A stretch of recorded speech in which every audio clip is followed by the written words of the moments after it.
ما كيسمن وقشة محمد بن محمد ايه نباق اليوم نغسن التنين يتلحسن.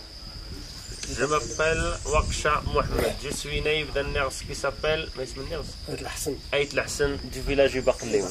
C'est un village très ancien. Nous sommes originaires des Aïtata. C'est une tribu donc du sud du Maroc, sédentarisée. Je suis au Chabal Hassan.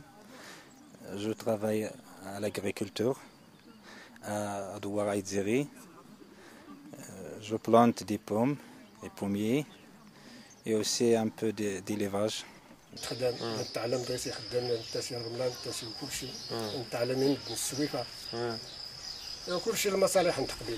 Le naïf s'occupe de toutes les affaires d'intérêt commun pour le village. Il gère les canaux, il gère les agdales, il gère l'eau potable. Maintenant, on est en train de construire un château d'eau potable. On prévient les gens à tour de rôle pour qu'ils participent aux travaux. Et donc il impose les amendes pour les infractions, donc la mosquée, tout, donc il gère tout.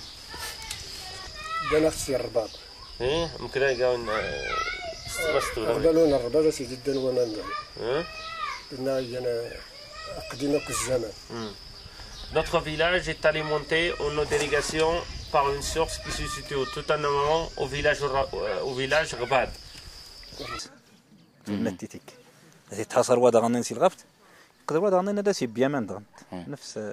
Oui, alors il a commencé par exposer le problème de l'eau.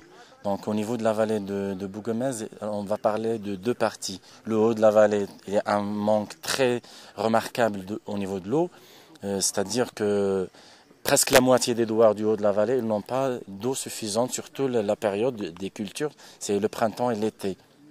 En bas de la vallée, c'est vrai qu'il y a un excès d'eau, mais il y a un problème qui est lié à cet excès, c'est qu'il y a des parcelles qui sont submergées d'eau, ils sont des zones marécageuses, ils ne sont pas exploitées.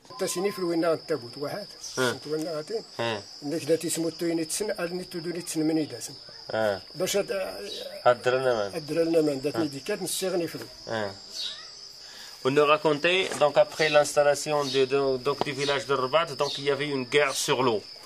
Donc c'est une guerre très ancienne. Les gens de Rabat tout en amont nous coupaient l'eau et ceux qui allaient chercher l'eau, donc ils se protégeaient d'un plancher de construction comme ça, ils le déplaçaient pour se protéger des fusils de notre village.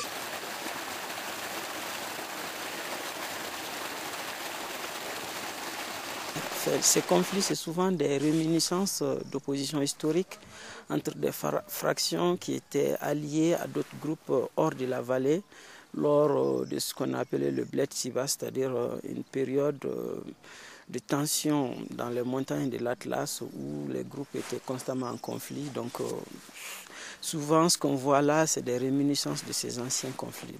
Avril. Ils ont coupé l'eau au début du mois d'avril. Donc on les a cités devant le tribunal. Donc les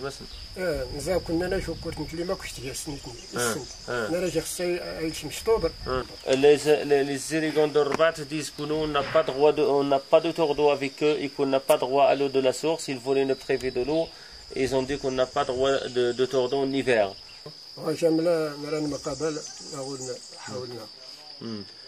Donc on a cité 7 agriculteurs devant le tribunal de première instance d'Azilal.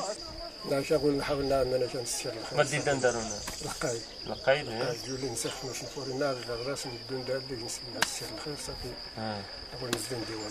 le caïd qui a fait la conciliation entre les deux villages. Ici, donc les gens, ils ont des coutumes et des traditions, des usages locaux qui leur permettent de gérer les conflits minimes sans passer ni par le caïda ni par le juge communal. Ils préfèrent que ça se gère au niveau du village. Pour résumer, je peux dire qu'il y a deux types majeurs de conflits dans la gestion de l'eau. Il y a les conflits que j'ai appelés mineurs intradouars, c'est-à-dire qui se déroulent à l'intérieur des douars et qui sont provoqués en général en période de raréfaction de l'eau par des retards de libération de l'eau lors de l'irrigation, des cas de vol d'eau en amont, c'est-à-dire que tu n'as pas le tour d'eau, mais tu te permets quand même d'aller ouvrir les prises de tes parcelles. Donc ça, c'est considéré comme un vol d'eau. Puis il y a le second cas de conflit, donc interdouar, c'est-à-dire qui oppose les groupes de douars ou tout simplement des douars. Là, c'est généralement dû à des non-respects d'accords passés entre les douars, notamment pour partager l'eau. C'est ce qu'on appelle les tours d'eau. نستمر في النظام القبلي نظام تقبيل السنت يسول استمر النظام يسول القبلي تقبيل دريك يسول دري مادام يسول يتقبل وتنت تعتقيات وتقبيل تمسقل. Oui. Alors, ces deux problèmes qui sont liés à la gestion de l'eau et à la gestion de la forêt, ils n'ont pas trouvé de solution depuis très longtemps. Pourquoi? Eh bien parce que le côté qui est responsable de la gestion, c'est un comité tribal donc qui regroupe les quelques personnes de chaque douar, mais ils n'ont pas un savoir-faire, ils n'ont pas des moyens de communication qui facilitent la résolution de ce problème.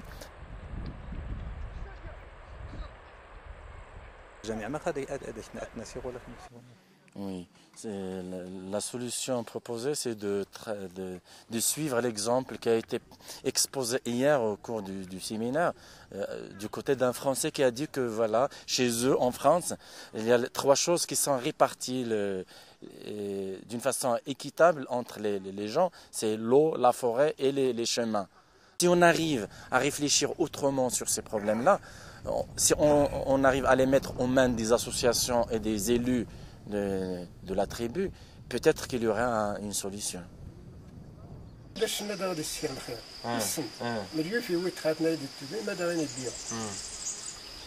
système, donc l'association des usagers de l'eau est politisée. Ils ne aident en rien. Nous avons deux représentants du village dans l'AUA, mais on ne sait pas trop ce qu'ils font. L'association des usagers de l'eau, pour nous, ça ne sert à rien. Non. Les problèmes au niveau de la vallée, ça persiste, ça continue. Chaque comité essaie de gérer simplement ces petits problèmes au niveau du douar et laisse le grand problème qui est eu au niveau de toute la vallée toujours suspendu.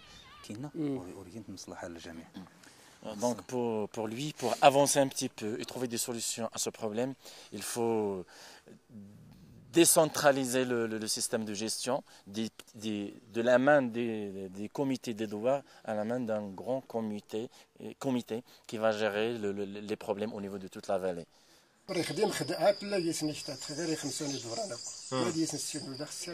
On a déjà une association des usagers de l'eau au niveau de 5 villages et ça ne fonctionne pas. Comment on va faire au niveau de toute la vallée? Le projet ESIM, la première chose positive qu'il apporte, c'est d'abord cet échange d'expériences réussies. Donc, si on arrive un petit peu à les appliquer tout en les modérant selon les conditions locales, ça peut gérer les choses dans le sens positif. Nos grands-parents, nos parents, il y avait tous ces problèmes politiques, tribaux, etc. qui existaient depuis longtemps. Mais je pense qu'avec l'arrivée des jeunes, l'esprit ouvert, etc., je pense que ce problème se réglera. Bon, il faut un peu de temps et un peu d'espoir. Je pense qu'avec la jeunesse d'aujourd'hui, les choses s'améliorent et ça...